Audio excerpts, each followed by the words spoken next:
Everybody.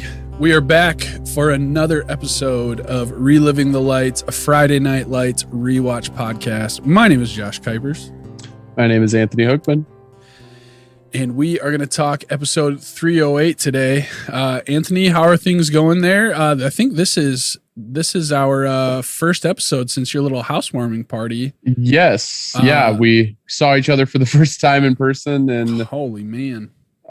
Something like 20 months, I think, somewhere in there. Yeah. Like you hadn't even met one of my kids yet. Yeah.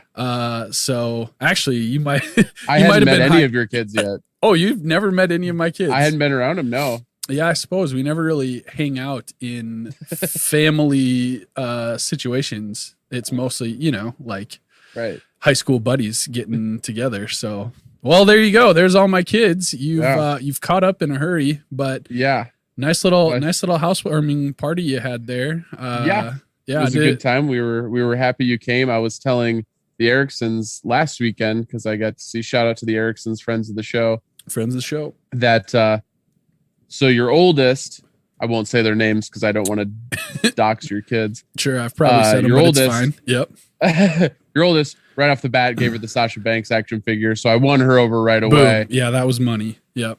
Benny Kenny took a little bit the youngest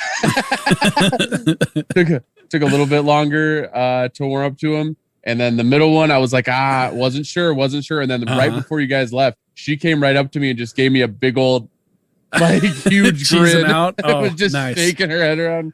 Nice. Good stuff. And then she was making faces at me and stuff. So I think I made a connection with all three of them. So nice work, man. Yeah. They can all be shy for a minute, but they're pretty sociable kids. So way to put in the effort and not to give up right away. You didn't give up. You stuck in there, and they talk about Anthony and Angie now. In fact, we were in Sioux Falls probably a week later with the fam. We took just a little day trip to do some Sioux Fallsy family things. Right. And we drove past your place, and one of them pointed out the window and said, "There's Anthony and Angie's house." So yes. they remembered. That's pretty good for that is. I can't good. remember which one it was, either the 5-year-old or the 3-year-old. So that's very that's very pretty impressive. Yeah. So you made an impact. Way to go. Yeah. Had a little housewarming party. You guys came, meant a lot, and had a good time. I feel like people that couldn't make it have kind of asked like how it went, and our reaction has been, after about 12:30, it was kind of an all-day event. Yep. And after about 12:30 p.m., it was a steady flow that was enough. Like, it was never too many people, but it was never so few that it was like weird. Yeah, perfect. So you hit the sweet spot. Exactly. That's we really nailed it. That's as good as you can hope for sure. I appreciated seeing in person. I've probably seen Snapchats of most of it, but all the South Dakota and South Dakota political memorabilia around your house. Very good, very, very entertaining. Quite the collection. We just got some more over this last weekend. We went to Pierre, and we stopped in Chamberlain, and I gotta tell you, there's two excellent antique stores on Main Street, Chamberlain, South Dakota. Right? Nice. And we got one of those, those lamps. My grandma had them when we were really young. That like you touch them to turn them on. Absolutely. We got one of those, but the shades of it are Mount Rushmore in glass. Oh my gosh, that's incredible. Yeah. And then we found a Corn Palace like framed photo that we're going to hang up. We bought. Beautiful. And then I got I'll quick grab it, cause you'll like this. Yeah. So we had two of the three.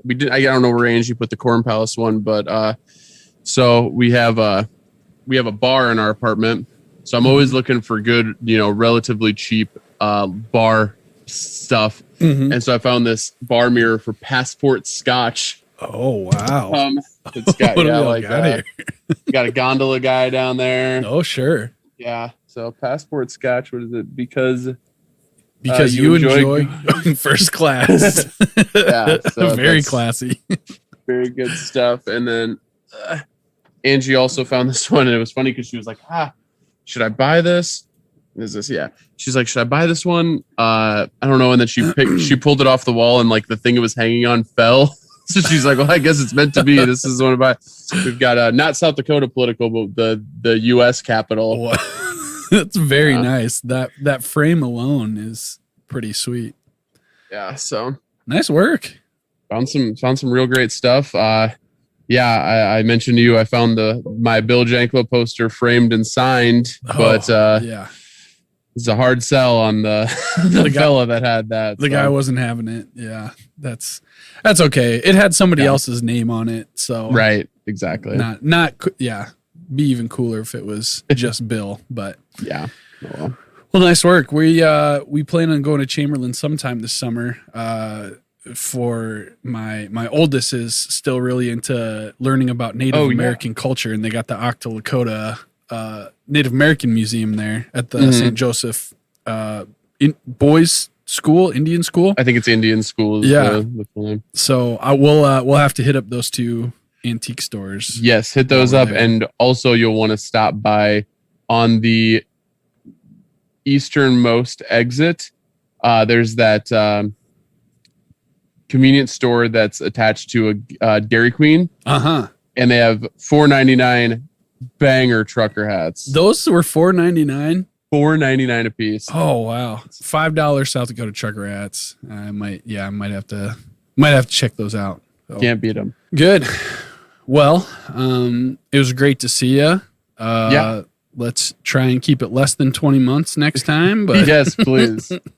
As long as there are no global pandemics, we should be able to make that happen. So, especially with you in Sioux Falls now, that makes things that'll make things a little easier. Yeah, that's kind of the thing that we've discovered. It's kind of a blessing and a curse, especially coming off of a global pandemic. Is like probably our biggest challenge with like just seeing people in Brookings outside of our like friend group up there. Is that like it's just so far out of the way? Like you don't go to Brookings for other things. Like you go to Sioux Falls for everything, and then we just happen to also be there. Yeah. So yep. We'll make it happen. Sounds good. Anthony, got to ask you tonight, what you drinking? Yeah, I've got a. Well, speaking of the housewarming party we had, so we already had a fridge overstocked with beer. And my college roommate brought over a 6-pack of Old Milwaukee Light. Oh wow! Yeah, that's Kenny clearing Kuiper's those out of beer the clearing those out of the fridge. So getting those drank. How is it? I haven't had an Old Milwaukee Light in like 10 years. So it's a light beer. They all taste the same to me. Like sure, it's not bad. Yep, right on. What do you got over there? Yeah. Well, I've been camping pretty extensively, so that's kind of just like a slow and steady flow of beer throughout. So tonight I'm not even going alcoholic. I'm going with a nice soda pop. Oh, nice.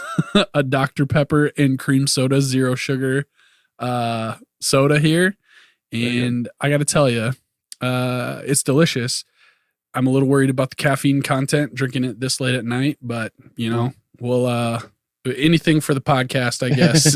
So with that, let's get into our episode. All right, this is episode 308, episode 8 of season 3. It is entitled New York, New York. It aired November 19th of 2008. Movie Dude 1, is he with us still? You know it. Okay, good. Let's hear what he has to say. Tami considers new living surroundings, while Eric considers a temporary replacement for Mac, who collapses on the field during practice. Tyra considers her options between following her dream and following her boyfriend, while Jason considers investing his share of the profits from flipping Buddy Garrity's house and his future by taking a trip to the East Coast. Okay. A lot of considering going on. There's a lot of considerations happening. Felt pretty concise just on first listen. Felt like he kept things pretty going with the considers theme. Yeah, never lost track of it, as he typically tends to do in those 2 sentences. Last sentence is a bit of a run-on. Yeah. I didn't feel like any of the considers were too big of a stretch either. No. He wasn't like trying to force a square peg into a round hole or anything like that. So the run-on is not great, but Other than for him, it's pretty good. It's pretty coherent. I feel like this is a strong 7. I think we got to go with a 7 because he attempts the theme and he actually pulls it off. So kudos to you, Movie Dude 1. This is one of your better showings. We salute you. We're gonna give you a 7. All right. This episode starts out with a scene of our clown car of idiots celebrating their real estate victory. Yes, having a few beers. They go kind of around the circle and talk about what they're going to do with the money that they made. Yeah. And I think that they have wildly incorrect takes on what this like $10,000 each is going to get them that they, I guess, profited at least. Billy thinks he has enough money for Mindy to quit the landing strip. Yeah, forever. Like your $14,000 equals her lifetime pay of stripping. Yeah, I'm guessing Mindy makes better money than that. So Herc makes some crack about either he's going to do one of two things. He's either going to build an orphanage or see how many margaritas $14,000 can buy. Tim, I don't think we heard from Tim on this. I don't think we hear from Tim, no, because we get to Jason. Yeah, Jason kind of throws a bit of a downer a little bit into the mix. But he says he's going to move out east. We finally find out where east is. Yes, New Jersey. And going to become a sports agent in New York and move in with Noah and Aaron. To which Tim responds, "Why would you want to leave Texas?" And Jason replies that it's because it's not about Texas anymore. It's about Aaron and Noah, which I feel like is supposed to be a profound line. Right. Moment of maturity. Yep. Yeah. Where I feel like I'm always talking about a turning point for Jason, but I feel like this is another turning point for Jason. It's not about Texas anymore. It's about taking care of his kid and his kid's mom. How much attitudes have changed in just 2 short years. Yes. Next, we see Katie McCoy pressuring Tami into buying a house. Yeah, it is Tammy's dream house, as she describes it. Mm-hmm. And Mrs. McCoy, old Mom McCoy, she's pushing it real hard. Yeah, she's saying this is a really nice house. You're gonna want to make an offer. She tries to get her like make an offer basically on the spot without talking to Coach. Like, even if you're a pushy real estate agent, are you really pushing someone who's supposed to be your friend into making an offer on a house without consulting your spouse? Yeah, I feel like Joe McCoy would not stand for that in their relationship. Yeah, can you imagine if Mom McCoy bought a house without letting Joe know? Gosh, the stud of suds would not be happy. He runs a tight ship. So Tami is obviously very interested in this, but she resists Katie McCoy and doesn't make an offer on the spot. Needs to talk to Coach. Cash is leaving on his rodeo tour, and so he and Tyra are figuring all that out. He's going on tour. He's seems unsure about if he's even going to return. Like, he doesn't really give Tyra a straight answer about like coming back to Dylan. So yeah, he's a wild one, and don't know. He's not even going to be pinned down on if he's going to come back and see this girl that he supposedly has got wrapped around his finger, at least. Yeah. He wants Tyra to come with him. And again, so Tyra's probably 18-ish now. But anyway, she's still in high school, and this 25, 26-year-old guy. Yeah, he's old as Billy Riggins. Yeah, wants Tyra to drop out of high school and come on rodeo tour with him. So Tyra says she can't. She turns him down because she has a college interview coming up that she obviously needs to go to. I will say this was like a really beautiful shot. I don't know if you noticed that. Like, I did. It was like, I think it was kind of like golden hour sunset ish, and some like wide zoomed out shots of them in the back of their truck. Mm-hmm. It really captured kind of that like small town. It looked like something that could be South Dakota, but definitely Texas. But that rural, rural, I don't know, out wide in the wide open feel. Yeah, kind of tugged at my heartstrings a little bit. Felt a little nostalgic there for the high school days. But so yeah, beautiful shot aside, it's not necessarily beautiful for their relationship. Seems all very concerning for Tyra. Like, she doesn't even know if he's going to come back. You're watching this scene and just going like, ugh. Come on. I mean, already we've expressed our concerns about Cash. Yeah. And I'll tell you, as this episode goes on, I'm less and less advocating for him, and he was already pretty low on my list. So yeah. Yep. He's not putting a very good argument forth for his relationship with Tyra. Next, we are at practice, and the receivers are not doing a very good job for QB1 JD McCoy. Yeah, they're all struggling.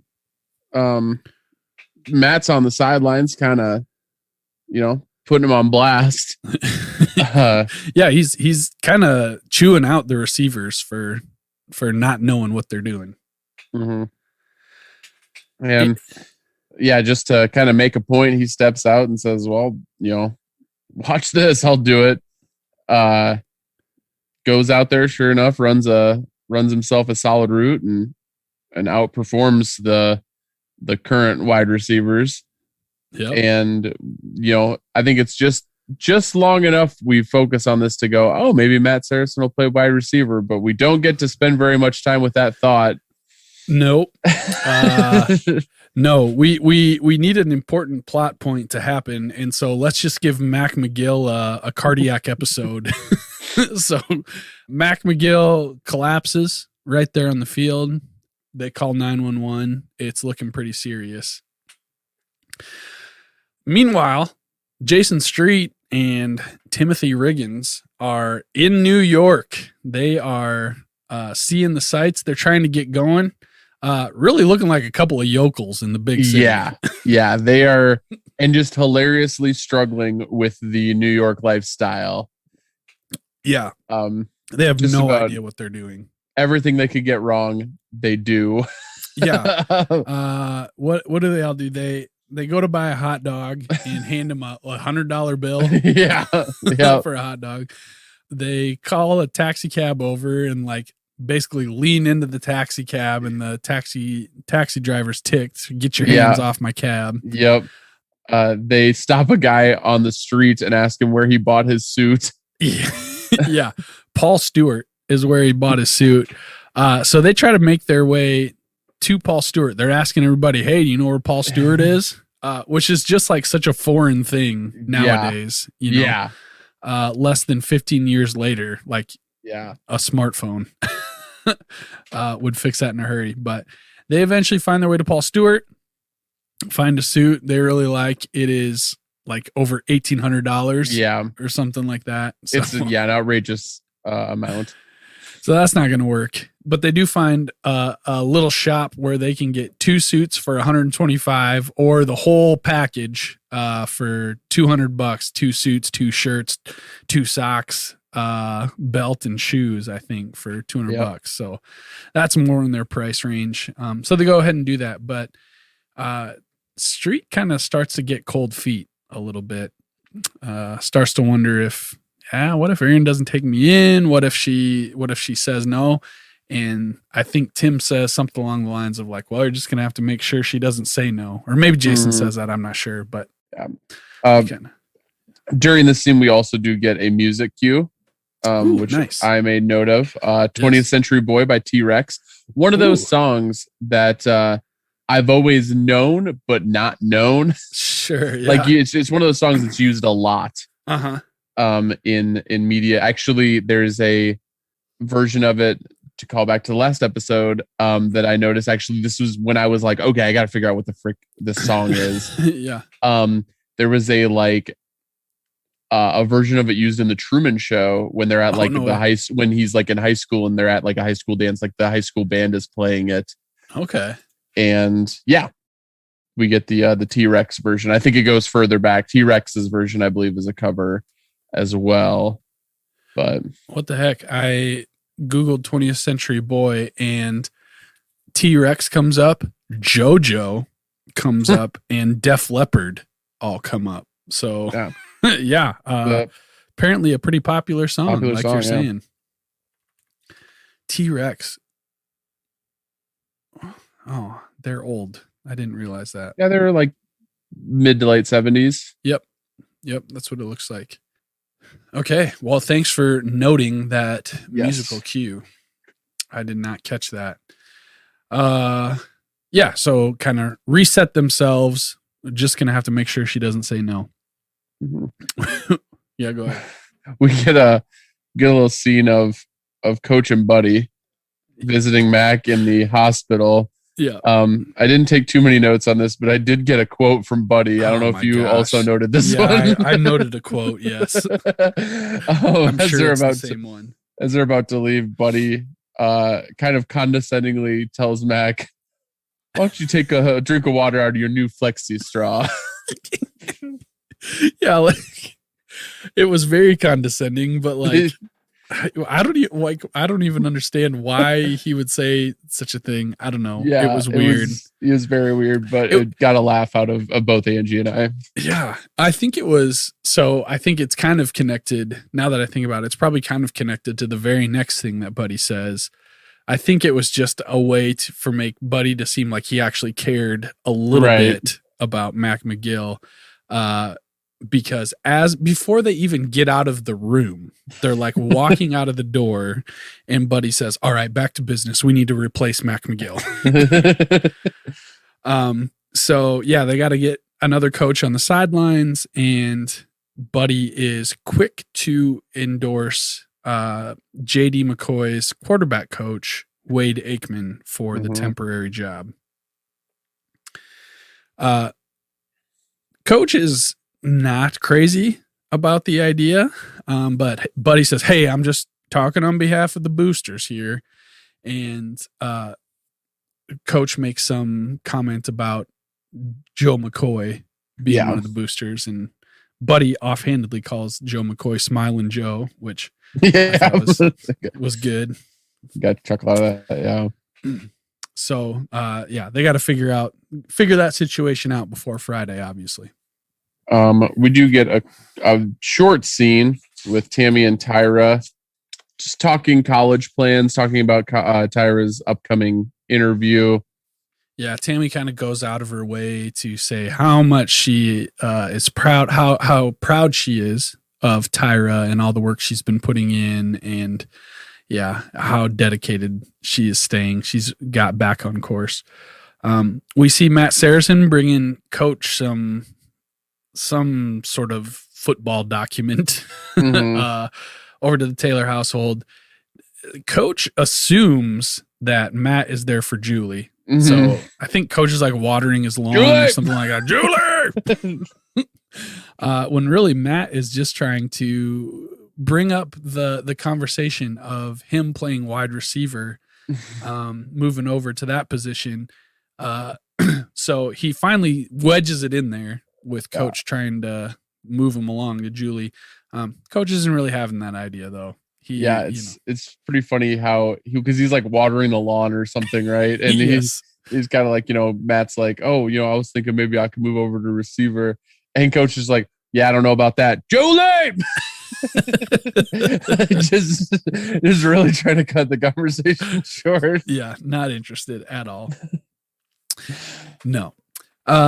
So Jason works up the nerve. He shows up at the sports agency in New York City to talk to Mr. Halbert, who he met at a Panthers game a few weeks ago. Yeah. Yep.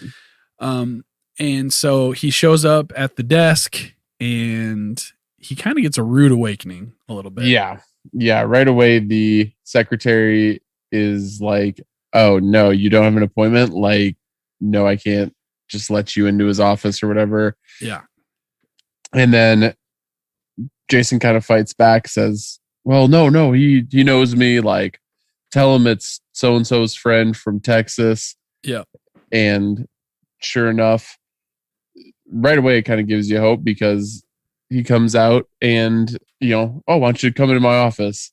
Yeah. And looks pretty surprised to see him though. Yes. Like kind of WTF. It's very obvious. What are you doing here? Yeah. It's very obvious from the get-go that this is not going to go well among the first reaction. And then in the office, basically tells Jason to off. like kind of straight up. In a few more words, but not many. No. Jason starts trying to like explain why he's there and the situation, everything. And the dude like basically cuts him off like, hey, shut up. Like, this is ridiculous. You're kind of an idiot. He straight up says you're living in a dream world. The people who apply for entry-level positions at this agency are Harvard graduates. So why do you think you can show up here and get a job? And he says, the only reason that I let you in here is because your buddy Wendell screwed me over and signed with some big fancy glitzy sports agency when he said he was going to sign with me. So I was hoping you could give me some information about Wendell. That's the only reason I even let you in here. Not looking good for Jason at this point. Yeah, no, it's not great. Do you think anybody, okay, obviously some people do, but I feel like when people say like, hey, if you're ever in this random place that nobody ever, New York City, when somebody says, hey, if you're ever in my neck of the woods, look me up, you got a place to stay or whatever. Like, I feel like probably 85% of the time that is made as a very empty promise. Like, nobody's actually going to take me up on this. So you think 85%, huh? Okay.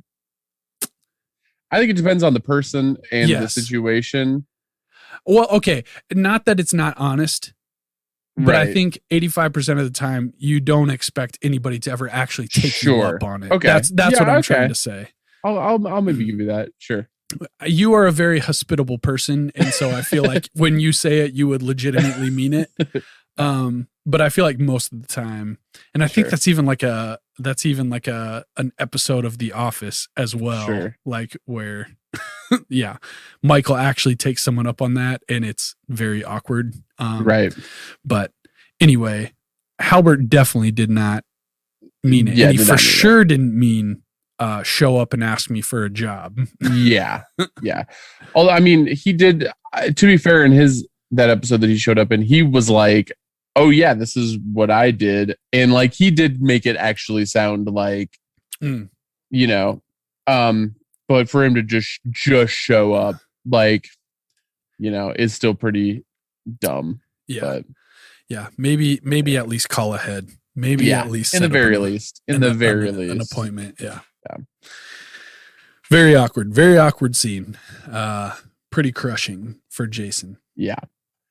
We get a short scene with Tami telling Coach about the house. Katie McCoy showed me this house. It's our dream house. We got everything. Yeah. Coach is not thrilled about the idea. No, he's not. He's very skeptical as usual of the McCoys.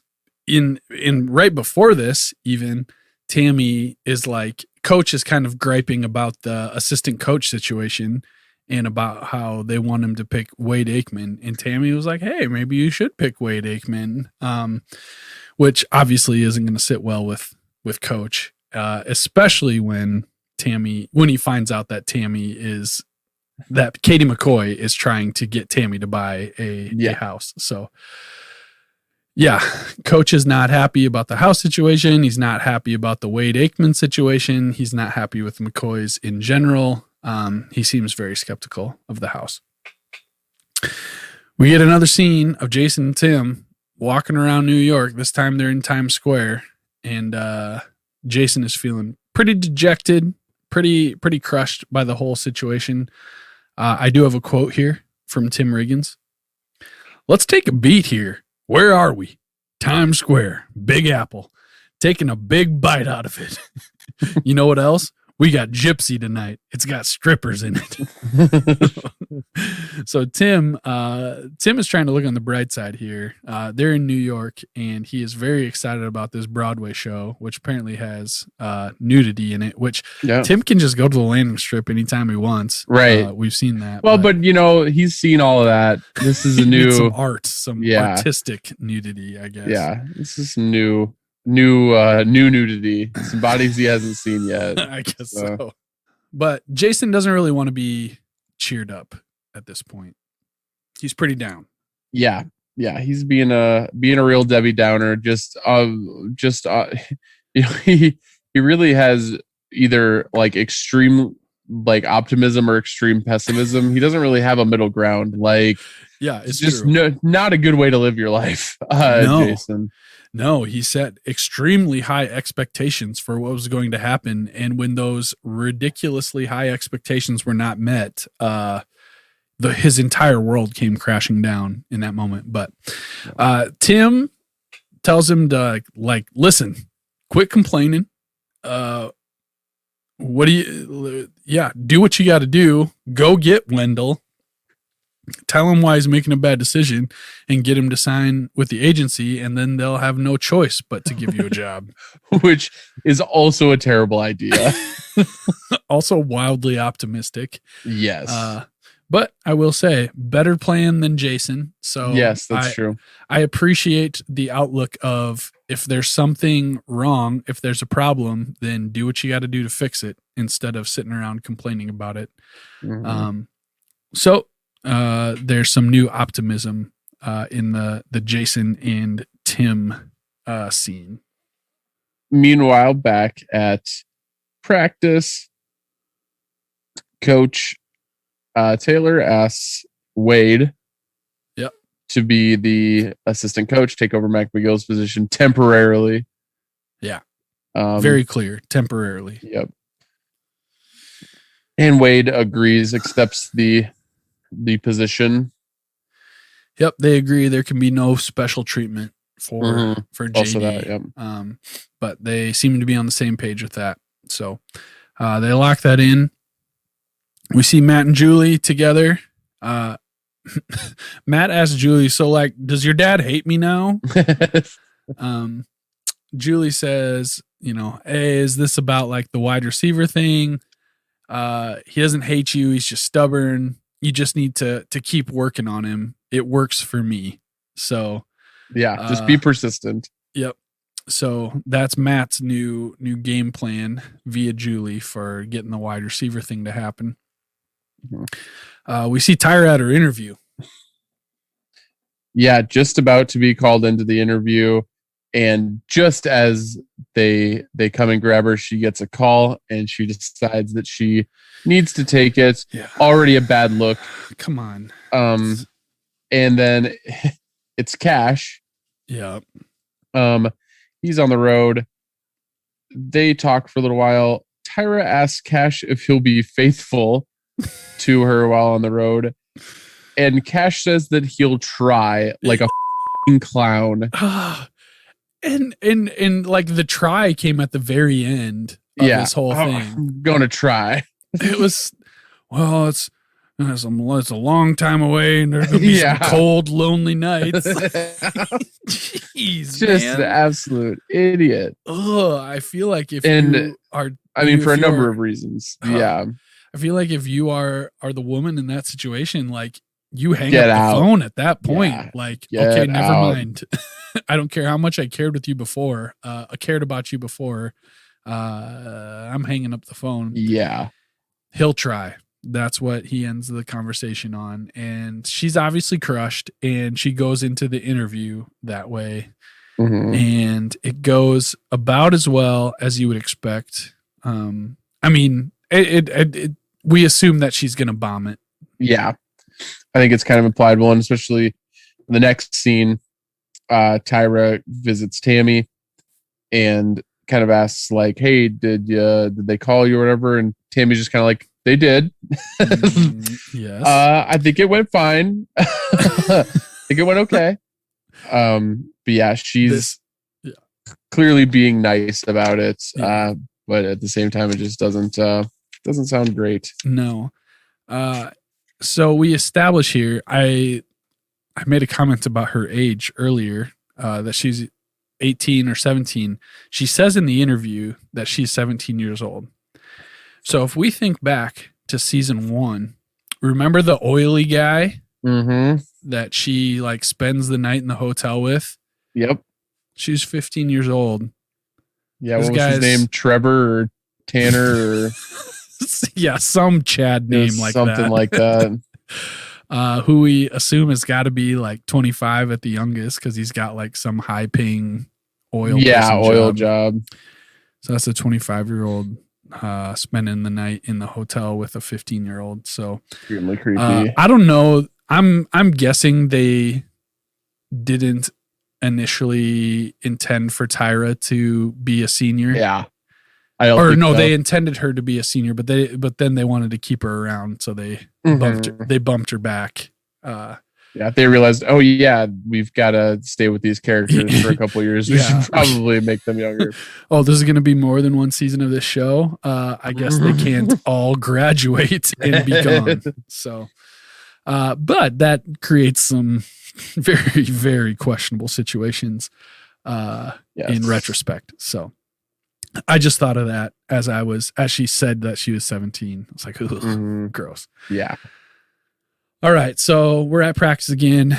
Coach Wade and Coach Taylor not off to a great start. We see Wade putting Matt through receiver drills that he learned at coach's camp at USC. And Coach says, well, this isn't USC, and Matt needs to go back to quarterback, basically. Yep. Coach keeps falling back on this excuse of, what if Matt gets injured and then JD gets injured and then I don't have a quarterback? Yeah. Which, man, I feel like then you're just in the normal position of like 95% of high school teams where you have a really good quarterback and then you have like a crappy underclassman. You basically have two incredible quarterbacks, either one that could take you to state. So yeah, you've got a wealth of an abundance of riches here. You should probably spread it out a little bit. Yeah, there's no reason to play what if when both of them are playing healthy right now. Yeah.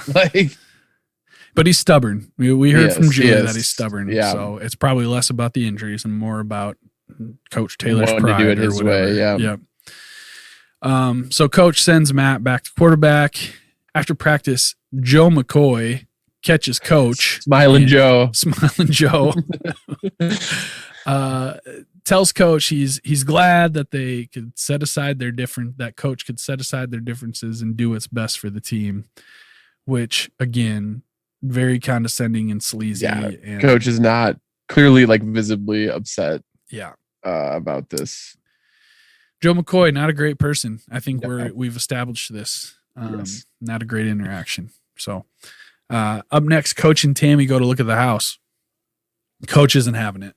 Tami mentions all the advantages of the house, including the advantages of the yard. I don't know if you caught this quote, but I got a good chuckle out of it. That Tami says, in this big yard, you can grill, toss the ball around with Julie. And Coach goes, now, is this the same Julie? Is this Star Julie? Or is this going to be another Julie? Because, but yeah, Coach says they can't afford the house. Tami thinks that they can, and they kind of have a whispered argument as Katie McCoy stands nearby. I don't think it was Katie McCoy at this point. It was a different real estate agent. So not quite as awkward as if it was Katie McCoy, but it's Buddy Garrity's same real estate person, the one that he like chewed out on the phone and spoke very rudely to, who's an anxious ball of energy. So yeah, it doesn't go well in that conversation. Okay, I wrote Coach and Jason going to find Wendell, but that's got to be Riggs. Street and Riggs. Yeah, they go to I guess Wendell's still living in the dorm. Where he was living seemed like a dorm. It was definitely building. A dorm. Yep. Yeah, that's what I assumed. They go. Jason goes to talk to Wendell, try to talk him into signing with whatever his name is. Mr. Halbert or something like that. Yep. Street gives Wendell a big old Coach Taylor-esque inspirational speech about every, you sign with the little guy and he'll stick with you because you're his next meal and all this stuff. Honestly, pretty convincing, I thought. Yeah. I thought he made some really good points. He did. Wendell then smartly asked Street what he gets out of it. Yeah. And Street's honest with him. Yeah, he puts it all out there. And I think one of the reasons his little speech was so convincing is he had this line where it obviously tied back to what Street was talking about. Because, like you said, he's talking about how this Mr. Halbert or whatever his name is, the agent that he's trying to get Wendell to sign with, that Wendell's going to be his meal ticket, going to pay for his kids' college and stuff like that. And and then Jason says, when success is essential to keeping a family together, there is nothing a man will not do, which is obviously the point of this whole endeavor for Jason. So that's probably why it's so convincing, because Jason believed it deep down in his guts. So he does get Wendell to agree to go back to the agency. They go in, the agent invites them both back to talk, and things are looking good. But not Tim. Tim spends almost this entire episode in waiting rooms or just outside. It's true. While Street does stuff. Yep. But that's the kind of friend that Tim Riggins is. He'll do whatever it takes to see his buddies succeed. So,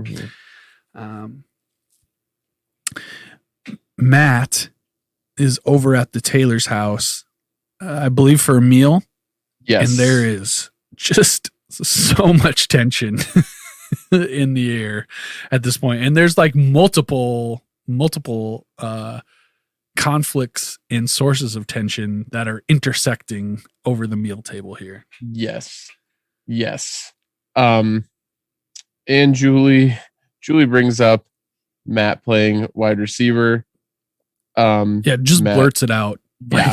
Just like, okay, we're just going to talk about this. Yeah, I think you should like Matt play wide receiver in that way that only Julie can do.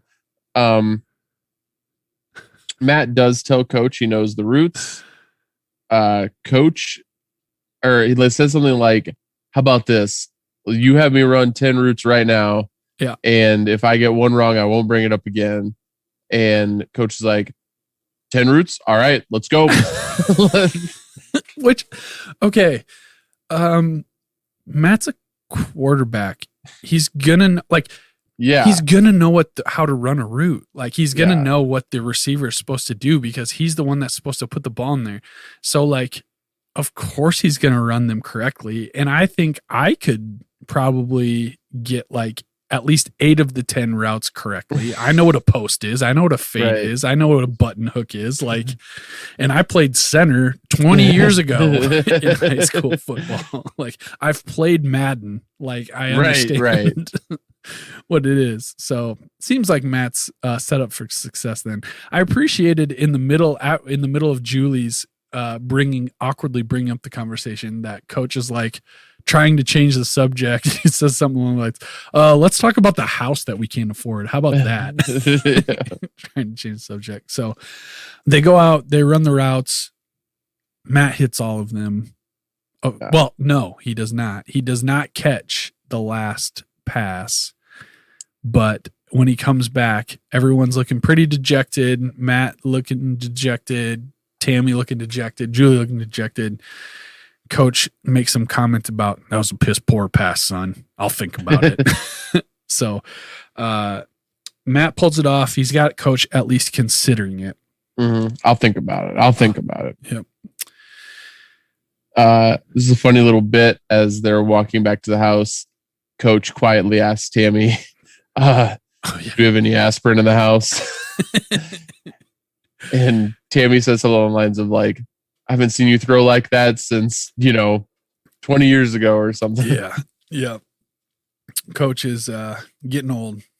I get it. I'm 34, and there are just things that I never would have given a second thought to, even like 5 years ago, where now I do it and it's like, oh my Lord, my body did not like that. And I will pay for that for several days. So apparently I've crossed that threshold a bit. Yeah. Well, that makes two of us. Last summer, my little brother graduated from high school.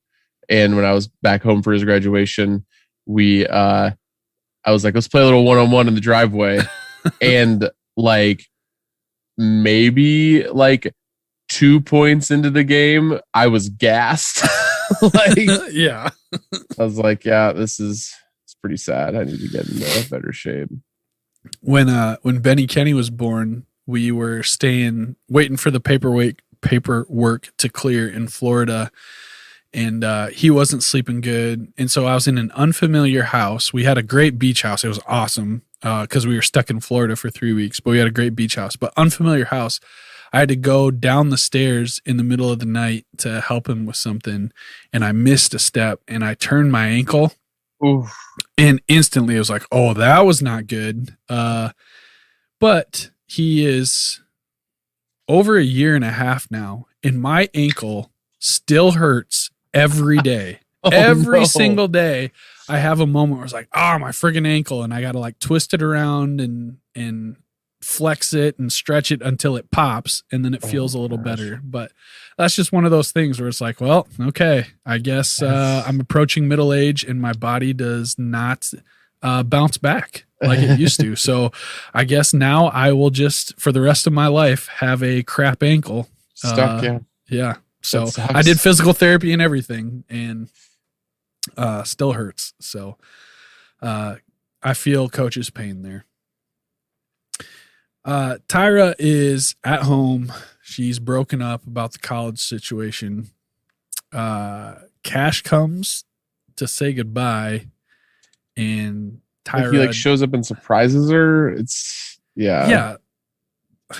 Which again, crappy human being. Like she wasn't even expecting you to say goodbye when you're going to be gone for several months.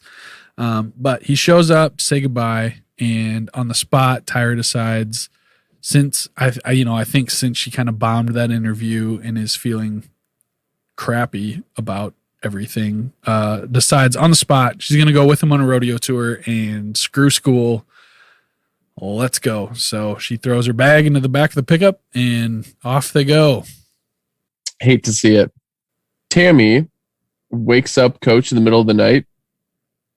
She wants to talk about the house. She just can't stop thinking about it. As we were watching this episode, I told Angie, I was like, this is 100% something that you would do. It's like we were both very much playing I am like the constant, we can't afford it. We can't afford to do that. And she's the constant, like, we have to do it. We have to do this. Like, it's always this. And it's like, so yeah, it was a very, very relatable conversation. Yeah. Yep. She won't let it go. She wants him. She tries to get him to agree. Let's just go look at it one more time together as partners. That's all I ask. And Coach basically agrees just to get so that he's able to go back to sleep. Kind of seems like, but he does agree. They go back to the house. Tami is like super giggly and bubbly about it. I don't know. It's not Tami. Yeah. Usually we love Tami, right? Like usually she's could be the MVP of any given episode at any given time. Not a great Tami episode here. And I think this scene is another example of it. Very giggly, bubbly about it. Coach kind of has his come back down to earth moment. Listen, as much as I would love to give you and the kids this house, we just cannot do it. Man, I resonated with this next part where he says he'd go crazy. He wouldn't sleep at night. It would just be, anxiety and worry inducing. They just can't do it. I really resonated with it because we just bought this camper like a month or two ago, and Oh my gosh, it is just constantly on my mind because we tore everything out. And so it's like all these renovations that have to happen. And it's like, are we putting value back into this thing? When we try to sell it, is this going to detract from the value or take away or add to the value? It's just like always on my mind and always something that needs to be done. And so, yeah, I feel coach on this. Like, gonna lose sleep over it. It's gonna be more stress than it's worth. Tami actually takes it really well, though. She realizes after all this effort that she's put in, like she knows that it's not just him playing hard to get. You know, I think maybe she's learned the same lessons that Julie has learned by telling her, you know, telling Matt earlier in the episode, just be persistent, just keep on him.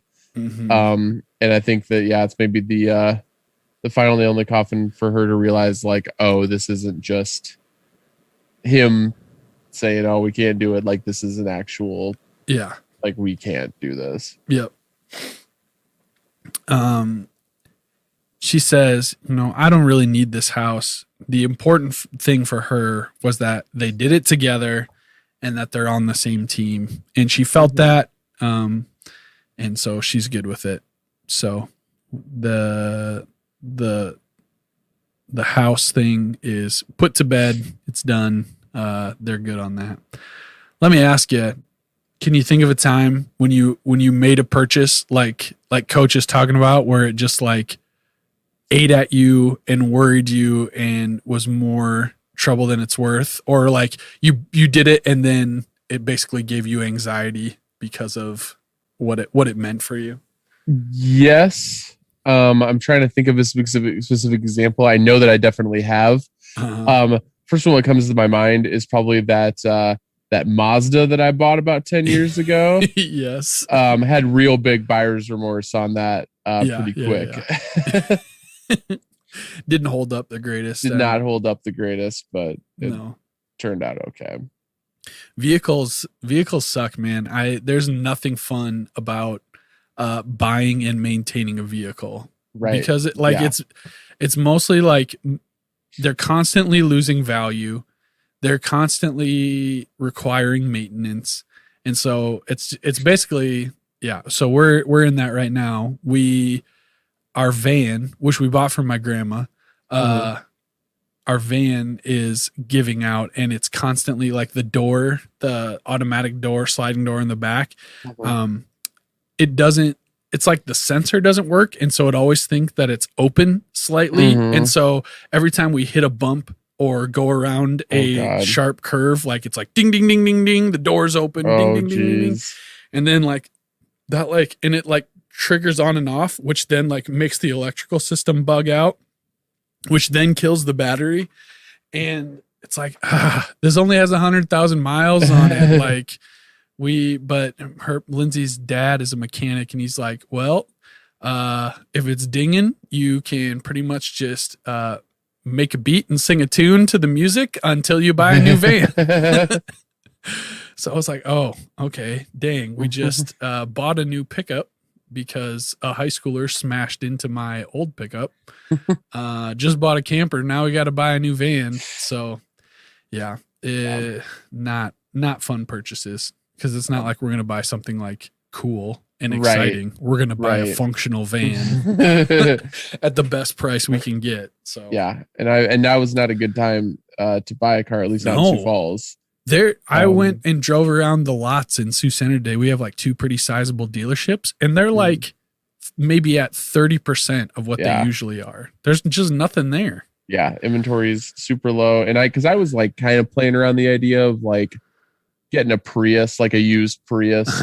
And, you know, there's something just gas functional for, you know, the next however long. And my car is in great shape, like, and it's only got 80,000 miles on it. So I've got some time with it, but just kind of like playing around with the idea. And then like, literally just like read an article in the Argus a couple days ago of like, now's not a good time. So just nope. I'm sitting all right with my, all right with my Impala. She got us to Pier over the weekend, no problems. So, and I had Angie's cousin is like a hobby mechanic, and there's like a couple of things that are just like minor annoyances, but not like a major issue. Yeah. Like, so when I go up to fill with gas, you know how you can just like squeeze the pump and just like step away and it'll like know when it's full. So it automatically, like, you have to stand there and like squeeze it just barely, otherwise it'll automatically think, which is like, it's only really annoying like the winter time when it's like super cold. To stand there.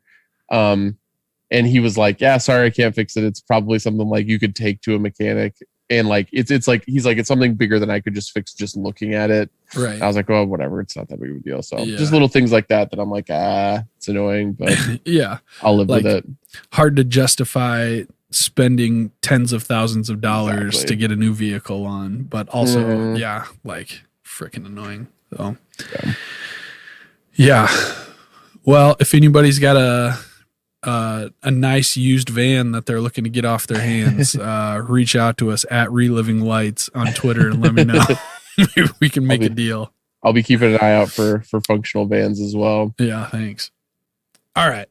So Jason is on his way with Tim to go see Erin. Tell her about the job. Did we say that Tim or that Jason got the job? I don't think we've established that yet. No, well, I can't remember if we had mentioned or not. We mentioned that he went into the meeting with Wendell, but yeah, he got the job. Maybe we find out in this scene. I don't have it clearly marked in my notes, but let's just say we do. We find out that Jason got the job, so that's great. He's on his way to tell Erin about it and basically to ask like, hey, can I move in with you? Yeah. Practicing his speech in the taxi. Yep. Very curious how much this taxi ride cost from to New Jersey, like New York City to like residential New Jersey. Because it seemed like a pretty long cab ride. Yeah. Like it's implied that it's a pretty long cab ride. So yeah, I wonder what something I just thought about. I wonder what the best way to go about that ride is. Do you just go ahead and rent a car for a day and head out there? Or I have no idea. Is there no clue. A train or something that goes that way? You would think that would be the logical move. Yeah. And like also, I suppose he like wanted to surprise her or whatever, but like you'd think you could be like, hey, I'm in the city. Right. You know, like yeah, but he takes a cab all the way out there. We get a scene of practice again. A lot of practice in this episode. No game. Yes. But Matt does get his shot at receiver. Coach relents, lets him have a shot at it, and it's looking like he's nailing it. He's doing well. He's making his catches and running his routes, and looks like Matt's got himself a job as a wide receiver on the Dillon Panthers. Yeah. Mm-hmm. Last scene of the episode, Riggs and Jason arrive at Erin's house, and Jason's about ready to head in. Tim tells him, quote, I hope you get everything you want, but no matter what happens in there, you'll always be my best friend and you deserve to be happy. We get a little Texas forever. Mm-hmm. So call back to first season. Jason rolls up to the front steps. There's a step there that he can't get up. Can't ring the doorbell. Yeah. Erin comes to the door anyway. Comes to the door. Yeah. I also made note of that she just kind of like walks to the door, which I guess whatever. They didn't, because Tim has been doing this whole episode, just stands back and watches from a distance. Go ring the doorbell, Tim. You came all the way to New York City. You can't get out of the cab to go ring the doorbell. She's like, kind of, what the heck are you doing here? Street puts it all out there, tells her everything, and Erin seems very receptive, very happy about the situation. It's looking good for Jason. We close the episode on a shot of Tim looking simultaneously very happy and also very sad. Yeah, it's gets real close. We're getting the full Taylor Kitsch experience here. And Jason also mentions, I just want to bring this up, that that he got the job and that he's going to be making $40,000 a year, which even 12 years ago in New York, I feel like is not livable. Maybe I guess if he's living with Erin in like, maybe if they don't have to pay rent, Yeah, she might be living with her parents. Might be Right. able to make that work. But even still, wow. That's barely making more than what I was making as a youth pastor in Right. small town Iowa. Yeah. So he's a sports agent in New York City and getting paid 40,000. So not great, but they're happy. Things are looking to be headed in the right direction for their little family. And yeah, obviously Tim is happy for Jason, but also very sad for their friendship. He's losing Jason to the big city. Nice little acting moment from Taylor Kitsch. I thought he conveyed that well. Mm-hmm. And that's it. Roll credits. That's the end of the episode. We'll be right back with our awards for the week.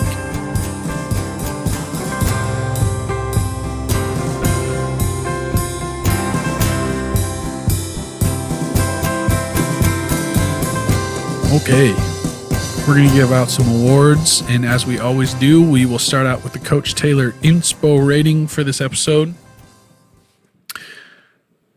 Coach pretty much just shutting people down in this episode, telling people no for 85% of it. Yeah, not a whole lot of inspiration. He's shooting down Matt, he's shooting down Tami. Doesn't really give any inspirational speeches. Tries to shoot down hiring Wade as the right assistant coach in Mac's place. So yeah, not a whole lot of inspiration. I guess at the end, his little, I guess what he did wasn't so much inspirational as it was like relatable, with them deciding not to buy the house. Yeah. But you got to go low here, maybe a 2 or a 3. I feel like the only real case you can make for Coach being inspirational in this episode is that as he's kind of being stubborn, as Julie points out, to all and resisting all of these ideas, I feel like he does make reasonable decisions on all of them in some cases, such as the coaching decision and putting Matt in as wide receiver. He kind of relents and goes with what's best for the team.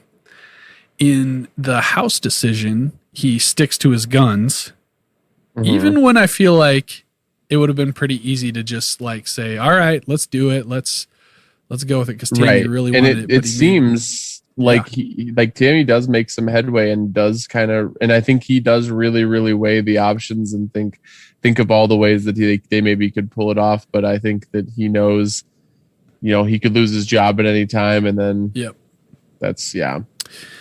So I think a 2 is a pretty reasonable score for the inspo rating this week, because I wouldn't necessarily call them super inspirational. I just think it's being a really solid, reasonable person, which, sure, we'll call that inspiring. That's in a way hard to come by sometimes these days. So, True.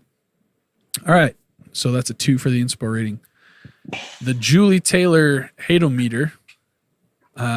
We don't get a ton of Julie except in the Coach and Matt Saracen situation. So what do you think? Did you like her shoving the wide receiver question to the forefront?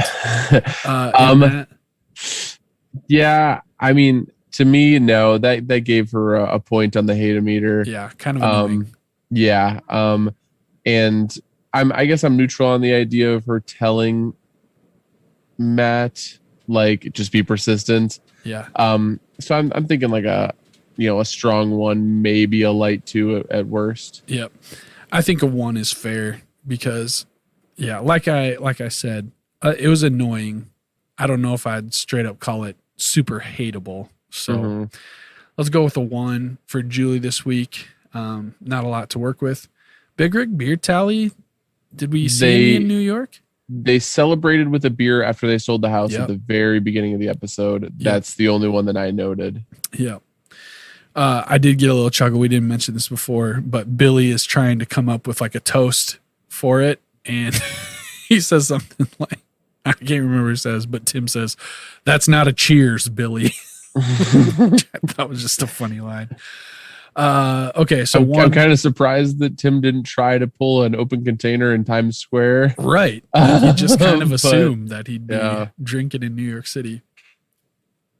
All right, so that's a 1 on our Big Rig beer tally this week.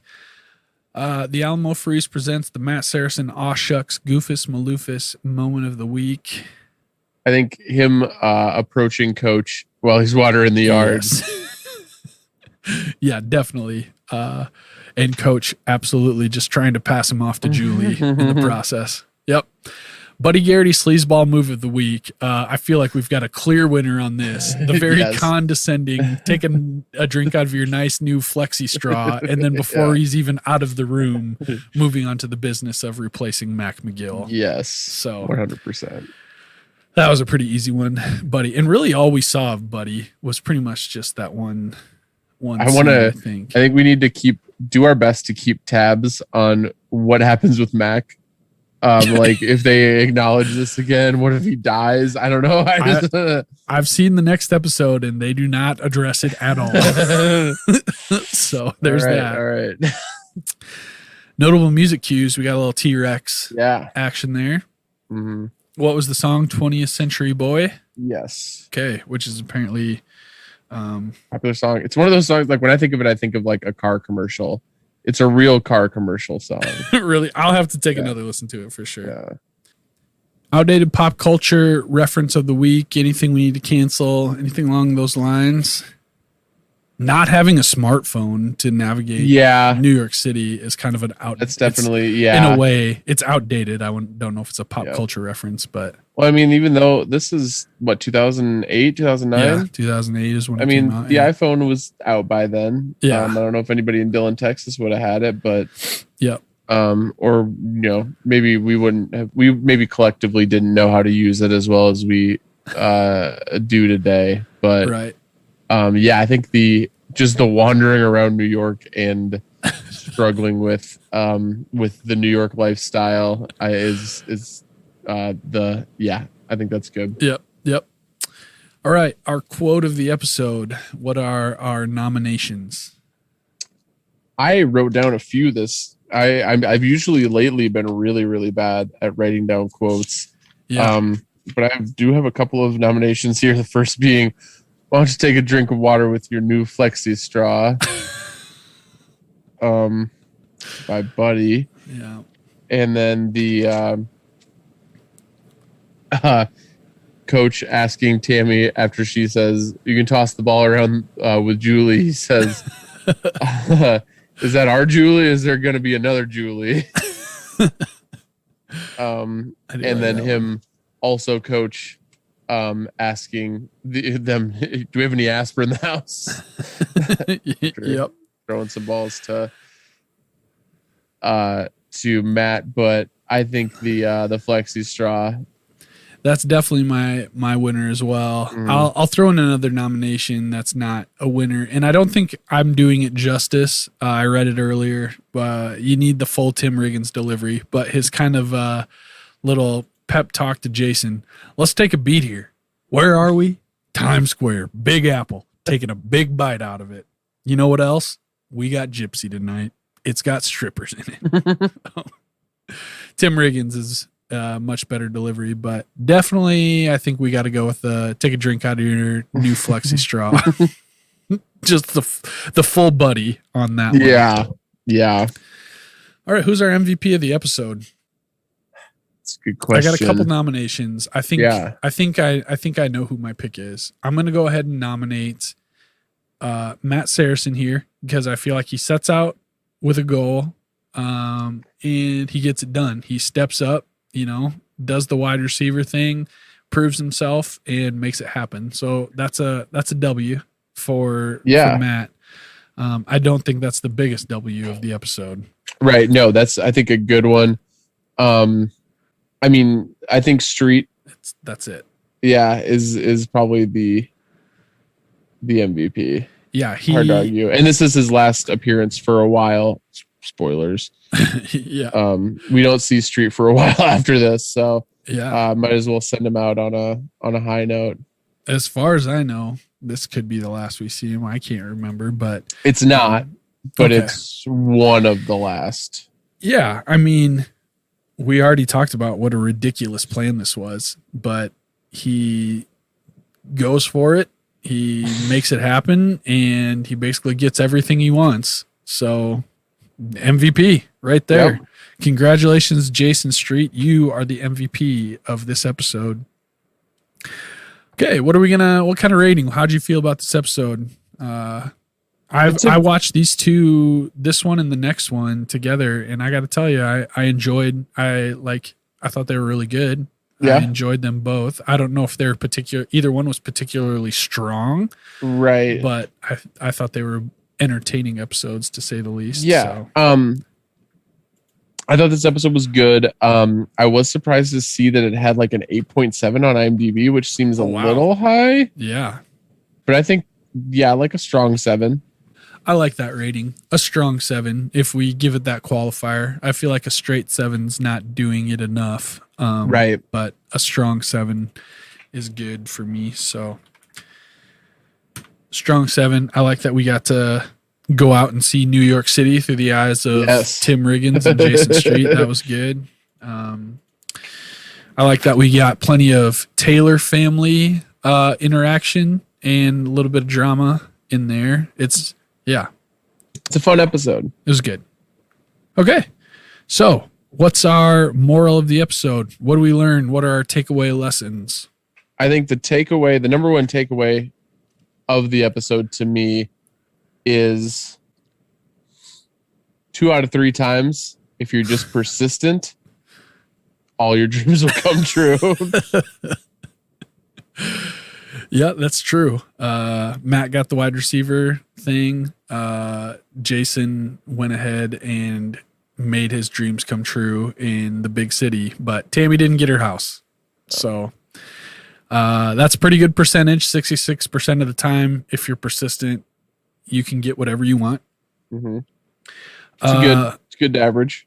This is very practical, but I would say if you go to New York City, bring a freaking smartphone.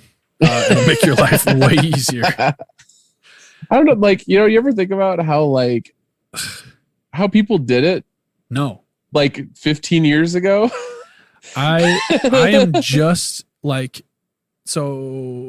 am just old enough to remember prior to the proliferation of even GPS units for your car, where I went on a road trip across the United States. And prior to that road trip, I printed off 25 pages of MapQuest directions.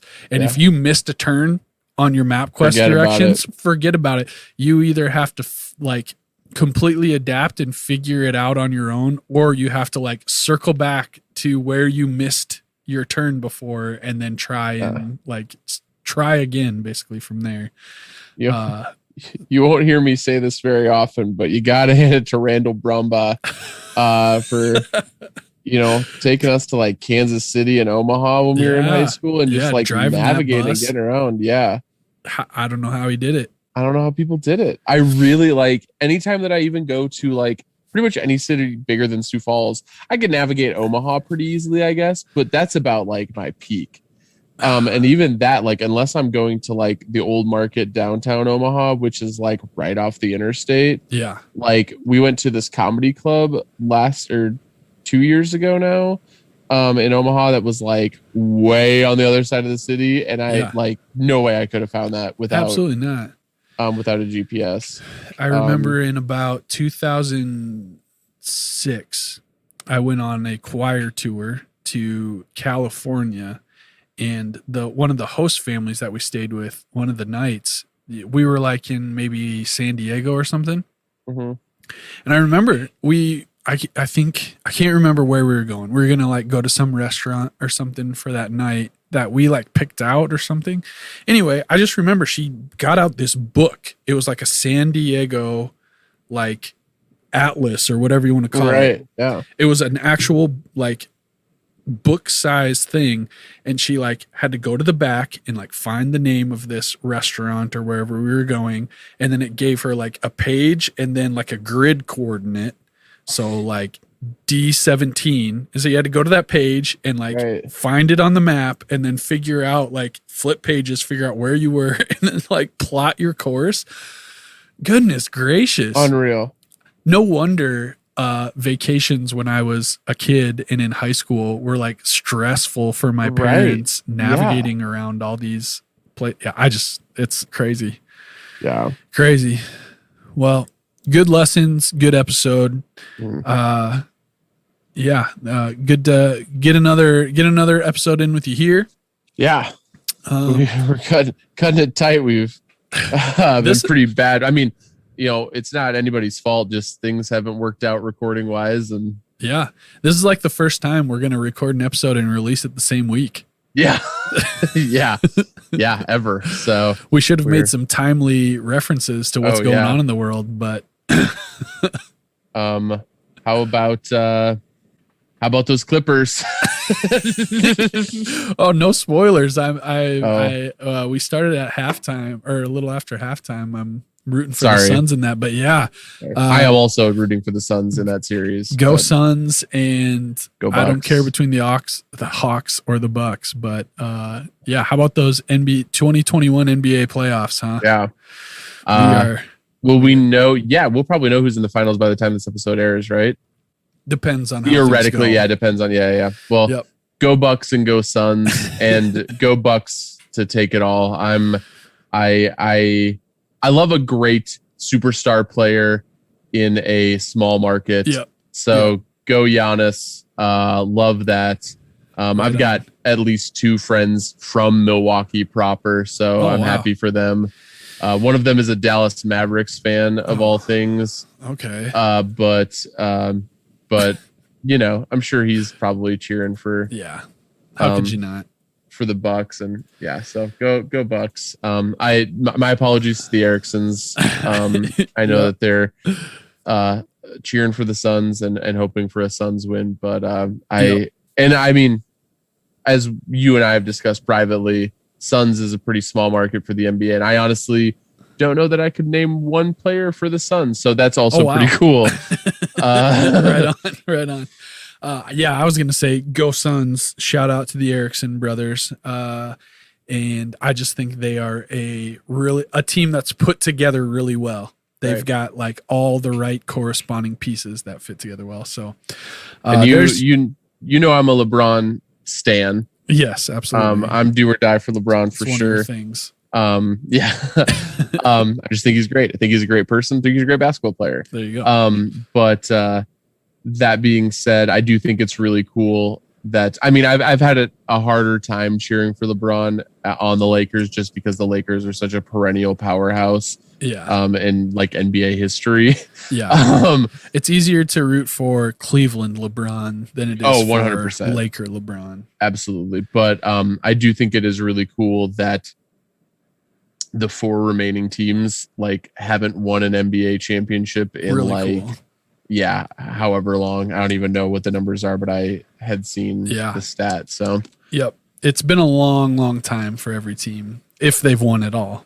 So there's your timely reference to prove that we're actually getting close between recording and releasing. Not that that's necessarily a good thing for us, but hey, we'll take it. A little bit stressful, but we're making it happen. We're figuring it out. Recording on a Monday night, I think that's got to be a first. Yeah, for sure. So, well, shout out to our listeners in the West Indies. As always. Not showing up on the stats in the last month or so. Ooh. So we hope you're back soon. Hopefully you just, got other stuff going on. They got tired of the spotlight. I guess so. What happened. So shout out to our listeners in Laos. Exactly. Yes. Good to have all of you, maybe one of you, 4 listens from the Lao People's Democratic Republic. Good to have you. Welcome aboard. And to everyone else, everywhere else, thanks for listening. Check us out on Twitter, Reliving Lights. I think we updated us. Yeah, please tweet at us. We'd love to hear your thoughts.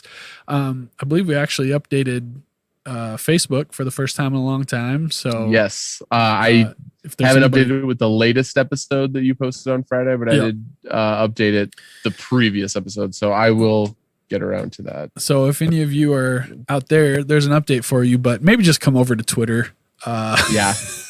Gonna be honest, not about the Facebook. I actually, on the Facebook post, I put like, been a while since we've updated Facebook because it's a hellscape. We should all log off forever, I think is what I said. Let's see. I appreciate that. We've been very bad at updating our Facebook page lately because Facebook is an unbearable hellscape and we should all log off of it forever. That being said, episode 306. There you go. Great to have you all with us, regardless of whether you're at or what your social media preference is. But obviously, we'd prefer you to be from the West Indies and that you use Twitter. Glad to have you, Anthony. Great to talk Friday Night Lights with you. That's it for this week. We will see you next week for another episode of Reliving the Lights, a Friday Night Lights rewatch podcast. Peace. Let's touch God this time, boys. Let's touch God.